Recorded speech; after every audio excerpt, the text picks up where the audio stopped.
Hello everyone, welcome to Catfly podcast number 4 and today we have one of us own professors Dr. Sandeep with us. So आज हम लोग बात करेंगे what is the life of an FMG, what are the hardships, क्या challenges he faces and we'll get to know more about it from Dr. Sandeep. जितने भी हमारे viewers हैं they all know कि अगर इंडिया में कोई प्राइवेट सीट उठानी है तो मोटा मोटा खर्चा is around 1 to 1.5 crores। FMG exam जो है it is not a competitive exam, it's a qualifying exam. तो उसमें ये नहीं है ना कि आपको रेस करनी है, आपको 50% लाना। 3 subjects they have made mandatory about their history, उनकी philosophy और उनकी local language, ये 3 चीज़ें आपको पढ़नी ही होती हैं। So do you think it is very important for a student जो इंडिया से जा रहा है उसको ये सब आना चाहिए? 6 साल के बाद आप क्वालिफाइड हो जाओगे to be a doctor, you are not a doctor yet. I have not seen one single FMG student who is of low gratitude towards their parents. देखो इंडिया में भी बच्चा जब MBBS के लिए जाता है तो घर छोड़ के जाता है। Guys, I am Dr. Sandeep. I am surgeon by profession. I specialize in thoracic surgery. As आपने start किया है about the FMG life and all. मैं last 5-6 साल से I've been teaching FMGs. I go visit their colleges. So first hand information है कि how the life is down there. तो yes, compared to what is there in India, थोड़ा difficult है क्योंकि देखो इंडिया में भी बच्चा जब MBBS के लिए जाता है तो घर छोड़ के जाता है। चाहे वो अगर आप you belong to state in like Bihar और समवेयर और आपकी सीट निकलती है दिल्ली में तो आप भी घर छोड़ के दिल्ली आओगे, तो वही चैलेंजेस हैं। आप यहाँ पे भी घर छोड़ोगे, लेकिन प्रॉब्लम ये है कि you are going to entirely new different country. तो लैंग्वेज का इशू है, फूड का इशू है, कल्चर का इशू है, तो ये सारी चीज़ें थोड़ी अडेप्टेबिलिटी में डिफ़िकल्ट हो जाता है। अदरवाइज मोर और लेस बच्चे सर्वाइव कर लेते हैं। एंड आई हैव सीन कि काफ़ी बच्चे ना they get used to it. Young crowd है, they pick up well. Definitely. तो मतलब व्हाट स्टूडेंट्स और बहुत सारे पेरेंट्स के दिमाग में होता है, the first question is should we send our children outside India, नहीं भेजना चाहिए, ड्रॉप लेना चाहिए? So how as a professor और as a mentor to the students you will guide the students?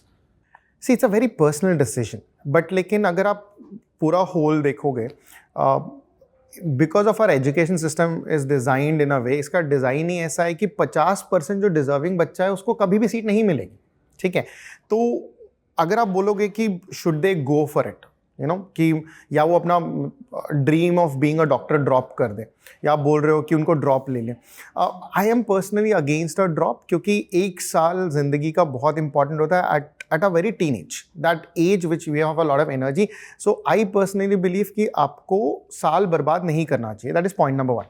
Point number 2 कि how do you take that decision, कि किस basis पे लिया जाता है। अब आपका बच्चा है जिसके अच्छे मार्क्स से अच्छा स्कोर है, उसका अच्छा रैंक भी आया है, but because of XYZ factors जो हमारे एजुकेशन सिस्टम में है, quota system and all that, उसमें उस बच्चे की सीट नहीं मिली, तो is he less deserving? Obviously not, no.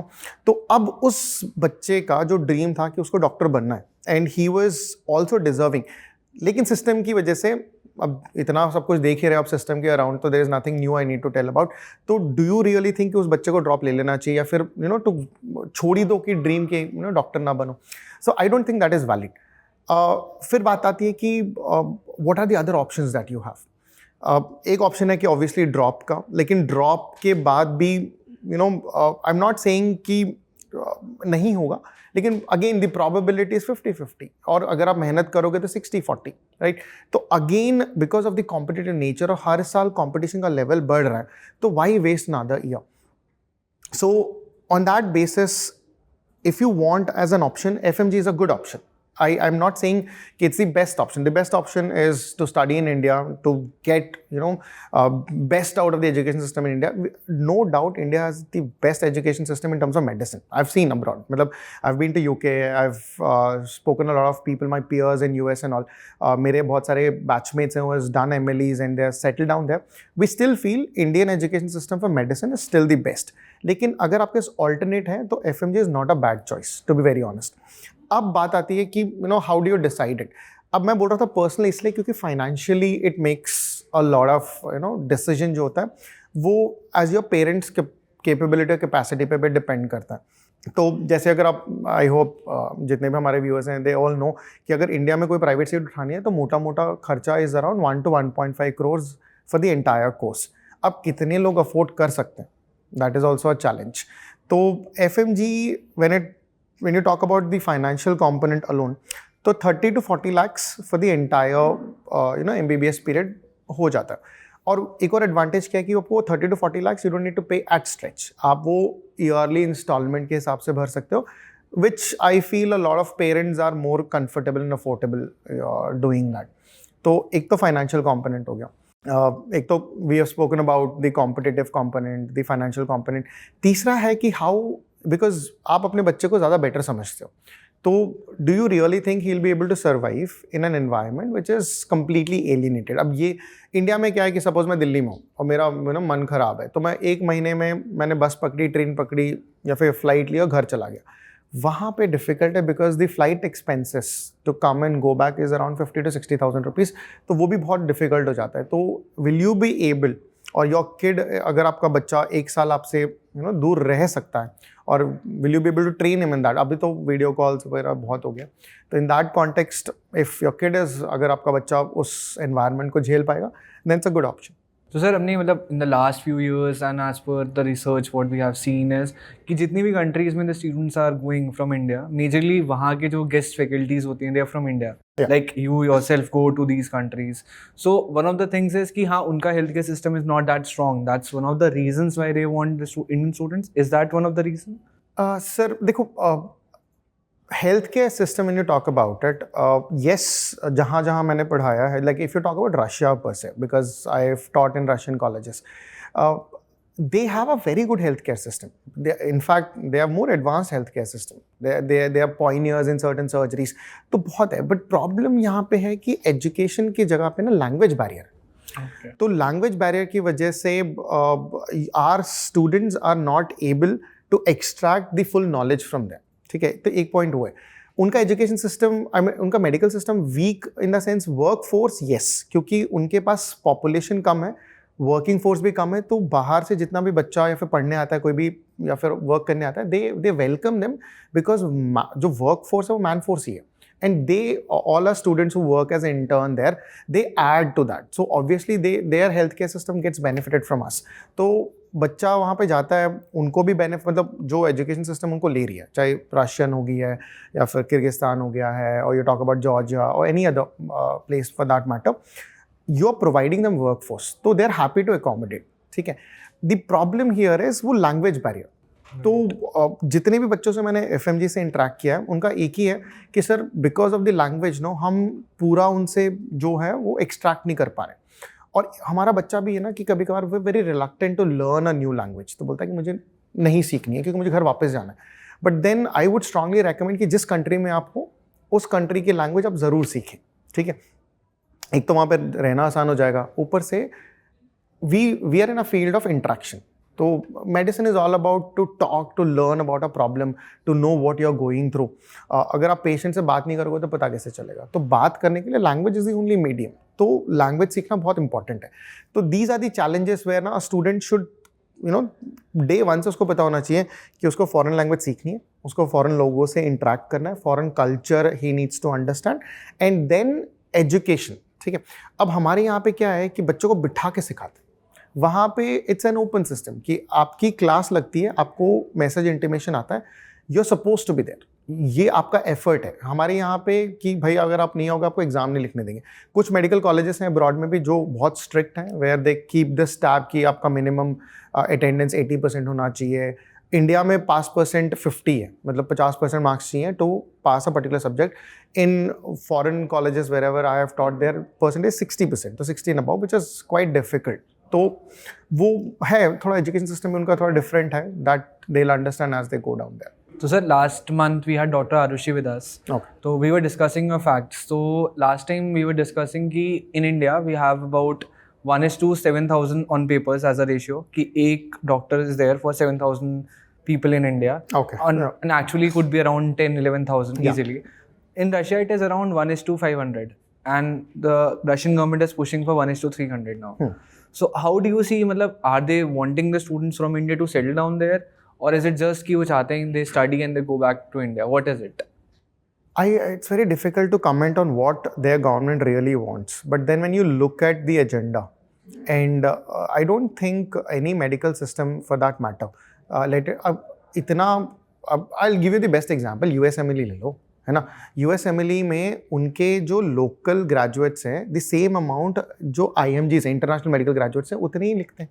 तो उतने लोग वो लोग अकोमोडेट कर रहे हैं, तो ऑब्वियसली, एंड वहाँ पे क्या है, people go there to learn, to work and settle down there, तो US is accommodating them, no. तो एनी डेवलप्ड नेशन, जैसे आप बता रहे हो कि the doctor to patient ratio, ideally they want to bring it down to 200 to 250. In that you would require skilled force.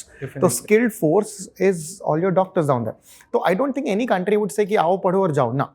They would say कि आओ पढ़ो और यहाँ पे रुक के हमको हेल्प करो. Because see, when you look at a medical, it's MBBS या medical education ना, it's not a regular education. Because यहाँ पे ना आपको जो आगे दिख रहा है उसके पीछे बहुत कुछ है. गवर्नमेंट ने बहुत कुछ इन्वेस्ट किया हुआ है, इंफ्रास्ट्रक्चर, पेशेंट्स के लिए, because it's a personalize care. From a small cannula to a small swab, everything is expensive, क्योंकि everything has to be come in a sterile manner. तो हर चीज़ को इतना प्रिजर्व करके लाने में ना बहुत मेहनत लगती है और बहुत पैसा लगता है. तो अगर आप सोच रहे हो कि आप जा रहे हो एक कंट्री में पढ़ने और उनको आप पैसा दे रहे हो, right, and then you are coming back, तो the money that you're paying is nothing for them, to be very honest, right? But then they are endorsing these programs ताकि आप आओ पढ़ो, और कुछ बच्चे और कुछ students who have learned from there probably would settle down there and help their medical system. तो yeah, I don't think ये mindset नहीं है कि चले जाओ, but ये भी नहीं है कि रुक जाओ. तो it's a personalized decision. Probably the best they want कि वो रुक जाए. हाँ, who would anybody would. हाँ, but there is a criteria. Criteria ये है कि आप उनकी local language सीखोगे, उनके लोकल लैंग्वेज में आप लिखना पढ़ना. There is certain, I think if I am not wrong, few countries have you know the language system, कि आपका लेवल ऑफ लैंग्वेज का एग्जाम होता है प्रोफिशिएंसी का, जैसे IELTS होता है, सेम. अब देखो, ये this is something no you need to understand. अगर आप UK US जा रहे हो, IELTS तो तब भी देना है, तब हमारा बच्चा बुरा नहीं मानता, बिकॉज हम बचपन से इंग्लिश पढ़ रहे हैं. अब IELTS आप क्यों दे रहे हो? To prove that you know language, that is English, है ना, प्रोफिशिएंसी के लिए. अब when you go down to UK, obviously they will expect you to, you know, have a conversation in English. आप बात करो पेशेंट से और तब पेशेंट को देखो, तो वो टेस्ट करें आपकी language, so that you will be able to interact. वही चीज़ आप रशिया में भी करोगे, जॉर्जिया में भी करोगे, किसी और XYZ कंट्री में करोगे, to prove that you are competent enough to talk. तो I think without passing a language proficiency exam they won't let you stay. हाँ, लेकिन अगर आप लैंग्वेज पास कर लेते हो and you clear that degrees also, then obviously. तो sir, जैसे रशिया में देयर इज एग्जाम लाइक गॉस वगैरह होते हैं जो वो रशियन में कराते हैं, एंड जब भी लेट्स से कजाकिस्तान में पढ़ रहे हो, किर्गिस्तान में पढ़ रहे हो, या फिर रशिया में पढ़ रहे हो, तो 3 subjects they have made mandatory about their history, उनकी फिलोसफी और उनकी लोकल लैंग्वेज. ये 3 चीज़ें आपको पढ़नी ही होती हैं. So do you think it is very important for a student जो इंडिया से जा रहा है, उसको ये सब आना चाहिए? I personally believe when you are in a system, follow the system, है ना. अब वहाँ पे गए हो पढ़ने, वो कुछ भी पढ़ा रहा है, XYZ जो भी है, उनके हिसाब से it probably had some sense or importance. I don't think that you need to ace that. मतलब बैठ के ये नहीं है कि जैसे हम anatomy पढ़ रहे हैं या physiology पढ़ रहे हैं, you're not trying to, you know, पूरा लड़ गए हो.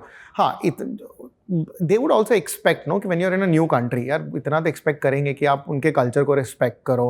Do's and don'ts होते हैं, because if I'm not wrong, Kyrgyzstan is more of a Muslim driven country, तो उनके लिए do's and don'ts के laws तो होंगे. तो for that, cultural education is important. वो कर लो. हाँ, आई इंसिस्ट कि जिस कंट्री में हो उस कंट्री का लैंग्वेज सीखो. It's important. It's not only important from a exam point of view, but it is also important from a personality point of view, कि अगर आप लैंग्वेज सीखोगे तो आप लोकल इंट्रैक्शन ज़्यादा रखोगे, पेशेंट इंट्रैक्शन ज़्यादा रखोगे, पेशेंट भी कंफर्टेबल होगा ना. कि इमेजिन करो कि you go down to Kerala, ठीक है, and then you start speaking in Hindi and the doctor is talking to you in either in English or in Malayalam. Will you be comfortable? आपको imagine करो आपको सिर्फ हिंदी आती है, नहीं, तो it's the same thing, no यार. तो इन दैट कॉन्टेक्स्ट, अगर वहीं पे कोई हिंदी स्पीकिंग डॉक्टर आपसे बात करेगा, how comfortable you will be, कितना आराम लगेगा, एंड यू विल फील कि हाँ, दैट सेंस ऑफ बिलोंगिंग. तो as a doctor you need to learn to have that sense of belonging. आपको यार सबसे इंपॉर्टेंट क्या है, आप यू विजिट, नो, हमको अपने बचपन से अभी तक एक आधा बार तो डॉक्टर का गए होगे ना, तो सबसे इंपॉर्टेंट क्या होता है डॉक्टर में? कंफर्टेबल. हाँ, the way he talks, no, he is able to communicate. तो जब आप कम्युनिकेट ही नहीं करोगे तो there is nothing left in medicine. So it's all about understanding your patient. तो I feel language is important. They should pay a bit more attention. तो sir मतलब when we speak to students और parents आते हैं तो major queries in the last 1 year what we have addressed majorly, और हमने students को समझाने की भी कोशिश करी, it's not just the 3 months। तो स्टूडेंट्स को क्या लगता है कि लेट्स से फ्रॉम जून में जब तक कॉलेज नहीं पहुंच रहा हूँ ये मेरी जर्नी है, 6 साल तो मेरे निकल ही जाएंगे, उसके बाद आई एम अ डॉक्टर।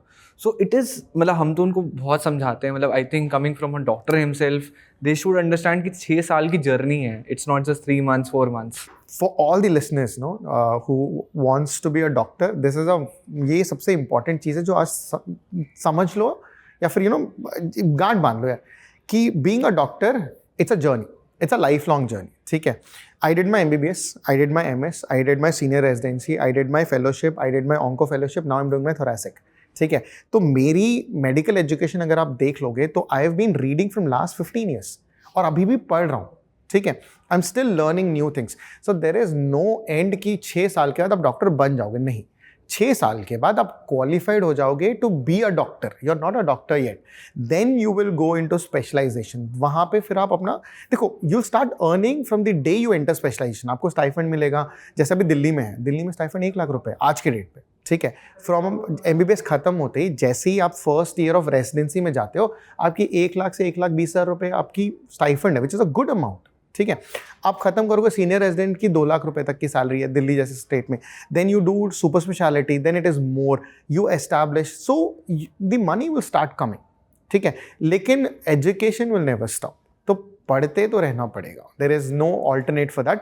तो every parent, every student who is there, you need to understand कि being a doctor is not a small stint, it's a lifelong journey, ठीक है।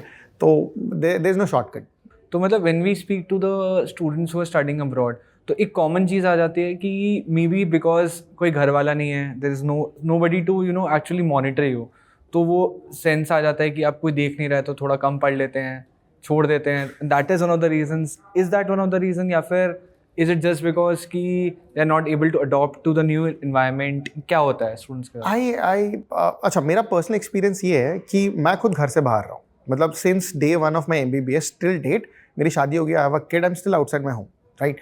सो द हार्ड रियलिटी इज कि कोई भी बच्चा medicine, ऐसे बहुत ही कम नसीब वाले होते हैं जिनका मेडिकल कॉलेज और घर एक ही सिटी में होता है, ठीक है। तो 90% of the students will be migrating. तो जब आप माइग्रेट कर ही रहे हो, चाहे आप मान लो कि I am migrating from Hyderabad to Delhi, एक बार मैं माइग्रेट कर गया तो मैं घर से तो बाहर ही हूँ, तो यहाँ कौन मॉनिटर कर रहा है मुझे? सो द सेम सेल्फ जो कंट्रोल होता है वो वहाँ पे भी है। तो आई पर्सनली बिलीव कि बच्चे की मेंटालिटी पे डिपेंड करता है कि भाई अगर when you gone out of the home, घर से बाहर निकल गए हो, चाहे आप दिल्ली गए हो या फिर रशिया गए हो, it's the mindset that matters. हाँ, the one thing that is there in India is थोड़ा ना हमारा एजुकेशन सिस्टम स्ट्रिक्ट है, मतलब we have a close monitoring and watch. और थोड़ा यूरोपियन सिस्टम क्या है कि वो they let you be yourself, they will not, वो आपको ये नहीं बोलेंगे कि करो, बोलेंगे ये टास्क है आपको करना है, and it is up to you how well you want to do it. तो वो एक है, otherwise I don't feel that should be a major difficulty. Monitoring का जो आप बोल रहे हो, आजकल तो वीडियो कॉल्स हैं, you have phones, तो अगर पेरेंट्स को they have to be in constant touch, they can always be there। वो तो घर से अभी मतलब if my mom wants to talk to me, she'll do a video call today also, है ना। तो in that context I don't think that should be a big issue। मतलब do you think it should be something जो parents को करना चाहिए, और it should be a self driven force from the students? Again बच्चे to बच्चे पे depend करता है, ठीक है। एज अ पेरेंट्स आप ज़्यादा बेटर जानते हो अपने बच्चों का। अगर आपको लग रहा है कि आपका बच्चा is a kind of a kid जिसको पुश लगता है कि उसको बार बार बताना पड़ता है, करता अच्छा है but you need that constant realization, no. तो इन दैट कॉन्टेक्स्ट तो then I think you should do it. अगर आपको लग रहा है नहीं, see when you get into being a doctor, no, you are 18, 17, 18, 19 का एज ग्रुप होता है, and then you continue to become more about 20, and I think when you become about 20 you are mature enough, ठीक है। तब आपको भी देखो, because as you grow down, no, you will understand आपकी फैमिली सिचुएशन क्या है, you understand how hard your parents are working. आपके पापा कितना मेहनत से ही is trying to put all that money and then put it to your education. आपकी पढ़ाई में वो कितना मेहनत कर रहे हैं, तो you realize it. I have not seen one single FMG student who is of low gratitude towards their parents. वो सब जानते हैं कि how hard their parents are working, how hard they are trying to provide them a better life in आगे चल के being a doctor you know कि है भी सिस्टम ऐसा ना कि आप सोसाइटी में है कि डॉक्टर बनना भी डिफिकल्ट है और बनाना भी डिफिकल्ट है, तो the whole the family works for it, so they understand. तो मुझे लगता है ना बच्चा भी इतना मेच्योर हो ही जाता है कि समझ लेता है कि हाँ you know this is important, मुझे भी करना है, मुझे भी पढ़ना है। और ये जो I tell you one thing, medicine में ना एक बहुत इंटरेस्टिंग चीज़ ये है because you learning about human body, तो हम क्या पढ़ाई कर रहे हैं, we are trying to assess what is there no, तो सब इंटरेस्टिंग ही लगता है, अच्छा लगता है पढ़ने में ना। एक बार जब पढ़ना शुरू करते हो कि तो अच्छा दिस इज द रीजन, ठीक है, आप कार्डियक साइकिल पढ़ते हो कि अच्छा 0.8 सेकंड में पूरा हार्ट बीट मतलब पूरा हार्ट साइकिल ही खत्म हो जा रहा है ना, then you understand all that, देन वो जो अंडरस्टैंडिंग ना that gives you other kick. आपको कॉल करके आपका कोई फैमिली मेंबर कुछ पूछ रहा है कि नो कि आई एम सिक, मुझे ये प्रॉब्लम्स है, and then you analyze that and you are able to tell a particular treatment, वो that gives a very good satisfaction level. तो ये सब ड्राइविंग फोर्सेस हैं। और रही बात पढ़ने की, अब जैसे मॉनिटरिंग की बात आ गई है, तो we as teachers no we are there, हम तो मेडिट पे एट द फिजिक्स वाला we are doing all this content no, तो हम उनको पढ़ा भी रहे हैं, तो वी हैव अभी अच्छा एक और ये भी है ना कि वहाँ जाने के बाद बहुत सारे बच्चे बोलते हैं सर हमारा क्लिनिकल उतना नहीं हो पा रहा है जितना इंडिया में होता है। यार इंडिया में पॉपुलेशन भी तो इतनी है ना, तो मेरा जो पेशेंट लोड है एक ओपीडी में 400-500 पेशेंट हम देख लेते हैं एक दिन में, वहाँ पे वो 400-500 पेशेंट एक महीने में देखते हैं, तो ऑब्वियसली बिकॉज ऑफ पॉपुलेशन जो क्लिनिकल एक्सपोजर है वो कम होता है, लेकिन उसको कॉम्पनसेट कैसे करें, ठीक है। तो we for example I am teaching surgery, तो आई मेक श्योर कि मेरे सर्जरी वीडियोस में जो लेक्चर्स हमारे पास हैं उसमें हर पेशेंट का क्लिनिकल एग्जामिनेशन है। We show that how do you look at the patient, patient को कैसे एग्जामिन करते हैं, कैसे बात करते हैं, कैसे पूछते हैं, कुछ फाइंडिंग्स हैं उसको कैसे इंटरप्रिटेट करते हैं। तो for that now because thanks to digitalization that you have a wide variety and wide range, तो काफ़ी चीज़ें आप ना अच्छे एक्सपोजर में डाल सकते हो, बच्चे को समझ में भी आती है, तो that part can be taken care actually. तो sir what is exactly the pattern and the curriculum of FMG और दैट इज नेक्स्ट ऑफ आएगा? See any student who is going from India, जो इंडिया से जा रहा है FMG के लिए, उनको एनएमसी गाइडलाइंस जो है उसी के दायरे में रह के अपना कोर्स कंप्लीट करके आना है। तो द करिकुलम वोंट डिफर, जो इंडिया का करिकुलम है वही वहाँ का होगा, उनका लोकल करिकुलम अलग है, they don't need to follow that. इतना देखना चाहिए कि आपकी जो यूनिवर्सिटी आप जहाँ जा रहे हो, कॉलेज जहाँ जा रहे हो, वो WHO लिस्टेड है कि नहीं है, because that's the international standardize norm जो है, तो अगर उसके दायरे में है then it is going to be a legit curriculum. और बिकॉज जो भी कंट्री में पढ़ने जा रहे हो उसका इंडियन गवर्नमेंट के साथ एक अंडरस्टैंडिंग है that it has to have the same curriculum as Indian curriculum, तो I don't think it should be. तो वी कैन यूज मतलब जैसे स्टूडेंट जाना चाहता है for something like UK US वगैरह में जाना चाहता है, तो ही कैन लुक एट की फाइमर एक्रेडिटेशन है कि नहीं, ECFMG एक्रेडिटेशन है कि नहीं। इंडिया आना चाहता है तो लेट्स से WDOM से लिस्टेड है कि नहीं, करिकुलम कितने ईयर्स का है, राइट, इंग्लिश में करिकुलम है कि नहीं, whatever the guidelines have been laid by NMC. All these guidelines, I hope you guys know much better. You can आप students को भी clearly because this is important कि आपको इस norms, क्योंकि once you finish MBBS no, और रास्ते क्या है, right, you can come back home, do your FMG exam, get into your अभी तो NEET PG है, by the time the new students will start coming it will be next exam, enter your residency and then pursue your career। ये India, ये तो सबको पता है, right। और alternate options क्या है? ऑल्टरनेट ऑप्शंस क्या है? USMLE है, उसके लिए you need to have the international medical council का जो उनका रजिस्ट्रेशन है, ECFMG जो है that they should have recognition. UK based system है तो आप लैब लिख सकते हो, ऑस्ट्रेलियन मेडिकल काउंसिल का है, न्यूजीलैंड मेडिकल काउंसिल का है, कनेडियन मेडिकल काउंसिल है। There is one more thing which is for Europe actually, that is German medical council. As far as मुझे पता है कि जर्मन में you don't need to clear any competitive exam or an entrance exam, but you do need to clear the language proficiency exam. So once you clear that, then you get into their system and then you have exams and you cross and then you go across. B2 level German. हाँ, correct. So there's so many, मतलब इतने सारे options.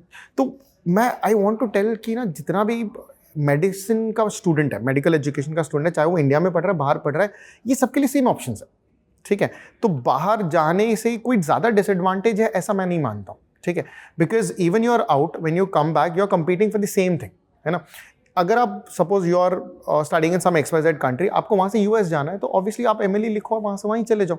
So the path is very clear provided you have all the required norms that are listed. तो मतलब as a student मतलब मैं सोचता हूँ कि आज मैं वो स्टूडेंट हूँ जो लेट्स से सितंबर में जाने वाला है, उसके दिमाग में क्या क्वेश्चंस आएंगे? पहला क्वेश्चन आएगा कि चलो मैं लेट्स से FMG लिखूंगा या फिर नेक्स्ट लिखूंगा, जो भी लिखता हूँ, एग्ज़ाम कैसा होता है? यार एज अ डॉक्टर नो, जिंदगी भर एग्जाम लिखना ही है, तो डरना किस बात का, ठीक है। तो एग्जाम शुरुआत ही अपनी एग्जाम से हुई है ना, आपने नीट यूजी दिया है, ठीक है। अब आप पूरे थ्रू आउट 19 सब्जेक्ट्स हैं यार अपने मेडिसिन में, तो 19 एग्जाम तो दोगे ना यार 6 साल में, ठीक है। इतने एग्जाम दे दिए, एक और एग्जाम ही सही, ठीक है। नो मैटर आप कोई भी कंट्री में जाओ, विदाउट एग्जाम आप उस कंट्री में एंट्री ले ही नहीं सकते, चाहे वो इंडिया हो, US हो, UK हो। तो एक चीज़ याद रख लेना है कि यार एग्जाम से डरना नहीं। तो how do you overcome that, कैसे करोगे? जिस साल से आपने एंटर किया है उस साल से स्टार्ट रीडिंग उस साल का जो सब्जेक्ट है, जैसे फर्स्ट एनाटमी है या फिजियोलॉजी, तो एनाट, फिजियो, बायोकेमिस्ट्री जो 3 सब्जेक्ट्स हैं उनको आपने डे 1 से पढ़ना शुरू कर देना, ठीक है। मेडिसिन एक प्रॉब्लम क्या है कि इनिशियली समझ में नहीं आएगी, लेकिन then we are there, we have the whole team. आप हमारे साथ पढ़ सकते हो, हम आपको the whole system will make you understand कि किस तरीके से किया जाता है।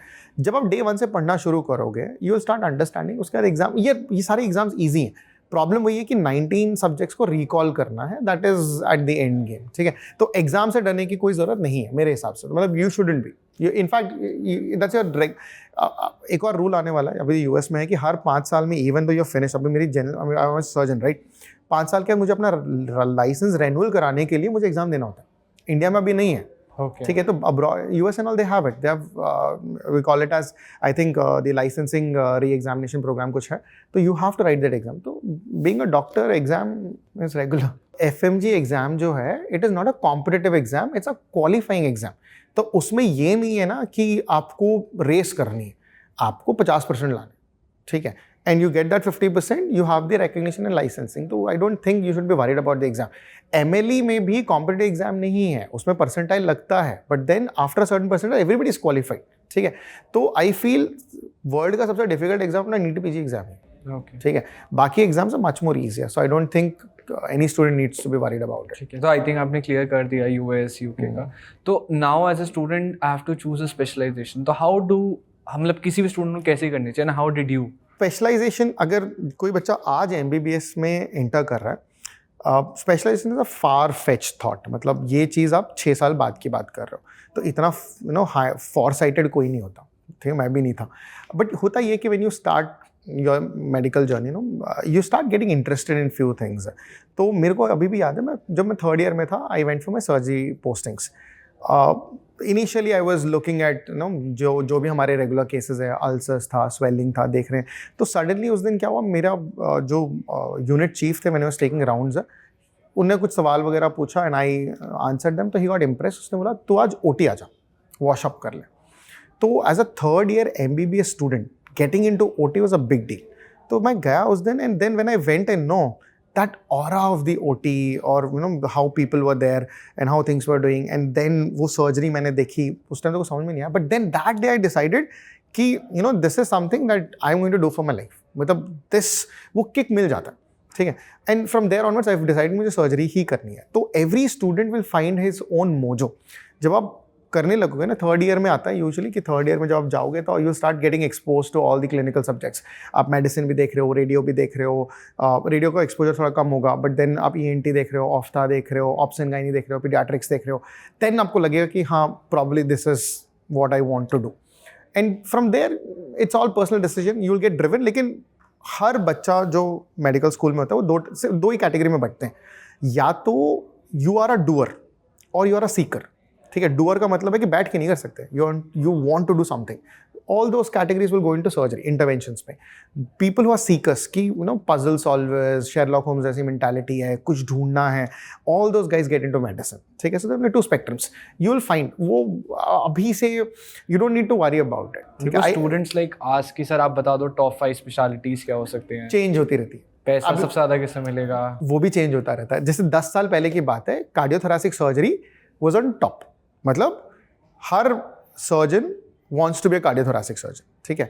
That time they used to get paid like a bomb money, मतलब मैं नंबर भी नहीं बता सकता। अगर मैं 10-15 साल पहले का नंबर बताऊं, they would be earning 20-25 lakhs a month। मैं बताऊं 15 साल पहले की बात है, ठीक है। आज nobody is taking cardiothoracic surgery, or very few people are taking as cardiothoracic surgery as profession, क्योंकि all the surgeries are now converted into minimal interventions। So you have the DM cardiologist who have taken over। तो cardiothoracic आज it has gone down। आज के date में अगर आप speciality बोलोगे तो मेडिकल और सर्जिकल दोनों में gastro is pretty on top, then you have neuro, medical में कार्डियो भी आता है, सर्जरी में you have gastro is on top, then you have अभी emerging में onco surgery is on top, then you have neurosurgery, then you have vascular per se, then thoracic surgery. तो ये सब spectrum. तो by the time these guys you know वो अपने point तक पहुँचेंगे कुछ और ही बदल फिर शिफ्ट हो चुका आज अभी प्रेजेंट ट्रेंड है डर्मेटोलॉजी का. पीपल लव टेक अभी टॉप सीट्स जो टॉप रैंकर्स है ना दे प्रेफर टेकिंग डर्मेटोलॉजी. ठीक है. Do you really think they like skin lesions? उनको लगता है कि हम ज़िंदगी भर स्किन देखेंगे कॉस्मेटिक? नो. वो चॉइस हो गई है, वो लाइफस्टाइल हो गया. क्योंकि डर्मेटोलॉजी क्या है, it's like a 9 to 5 job.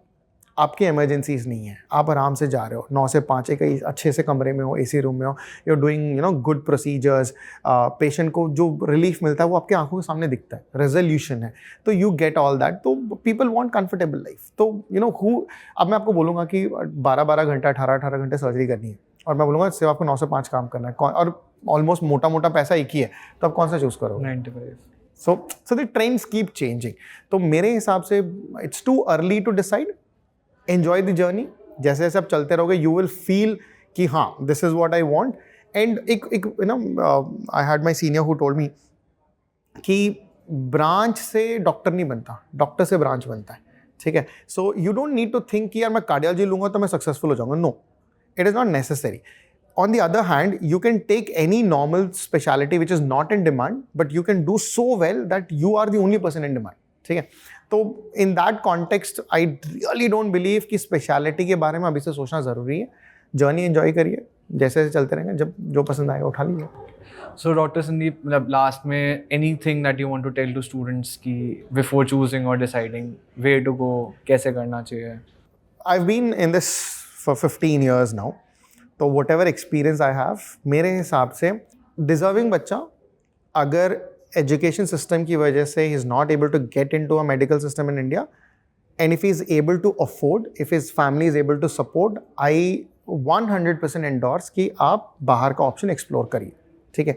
बाहर जाने के बाद the only thing that you need to understand कि इंडिया में क्या है, हमारे पास ना बहुत सारा गाइडेंस सिस्टम है. आपके सीनियर्स हैं, your professors are there, your family is there. Those things वहाँ पर आपको थोड़ा कम मिलेगा, लेकिन उसको कॉम्पनसेट करने के लिए because now of all that digitalization that we have, that bridge is also there. तो आपको मेंटरशिप भी है. Like imagine you know if a student goes to some XYZ university और वो हमारे साथ भी मेडिट में जुड़ा हुआ है, तो एवरी ईयर हमारे टीचर्स हैं, हमारे प्रोफेसर्स हैं, they will tell them what to read, what not to read, how to read and how to understand and analyse. तो हम वो सपोर्ट सिस्टम भी क्रिएट कर पा रहे हैं, तो वो वाला पॉइंट भी वैलिड है. Once you finish, you have the same amount of opportunities, same आपके पास वही opportunity है, वही options भी हैं, वही you know it's about the mental acumen, you know कि आप कर सकते हो, वो belief भी है. ठीक है. तो you have the same amount of options. आप you want to go to US, आप जाओ US, आप UK जाओ, आपको घर वापस आना है, you come back home, यहाँ आओ, MS करो, फिर आपको UK जाना है, आप जाओ. There's nobody who's stopping you. So the options are equal, the opportunities are equal. It is the mindset that you have to take control of. ठीक है. घर से दूर रहना, डिफ़िकल्टी तो हर जगह पे है. अब मैं साउथ इंडियन हूँ, मैं यहाँ नॉर्थ में आके हूँ, मुझे यहाँ पे आई am not getting my south Indian flavoured food, तो आई एम कॉम्प्रोमाइजिंग. लेकिन over a period of time you grow. Now I started liking north Indian food also. Same अगर आप किसी कंट्री में जाओगे तो इनिशियली खाना थोड़ा डिफिकल्ट लगेगा, but as you go on धीरे धीरे that also you know comes around. तो I don't think see all these. अगर आप मुझसे एक बात बोलोगे ना, being a doctor and all the other problems, so I will say take it. ठीक है. ये सब प्रॉब्लम्स टेम्परेरी है यार. खाना आज अच्छा लगेगा, कल अच्छा नहीं लगेगा, किसको फर्क पड़ता है. But once you have that degree in your hand, no there is no turning back. तो आई स्ट्रांगली रेकमेंड कि if you are deserving and you have that option, please take it. With that, I think we have to wrap it up, and I'm sure Dr. Sandeep students को बहुत कुछ सीखने को मिला होगा, and they would have enjoyed this show, right? And I'm sure कि for the entire 6-year journey उनको भी समझ आया होगा कि we will be there to support them. Team of Dr. Sandeep, people, a lot of professors like Dr. Sandeep will be there as a mentor to guide students through the journey. और इसके अलावा भी students को कुछ doubt होते हैं तो our team is there, and I think the journey को कैसे smooth बना सकते हैं, that is where the physics वाला will come in. So thank you Dr. Sandeep. So thank you so much. एक last closing एक statement है कि जितनी भी हमने बातें की हैं, जितने भी प्रॉब्लम्स बताए हैं, वो सब एक जगह पे, बीइंग अ डॉक्टर इज एक जगह पे. You will enjoy it at the end. All the best.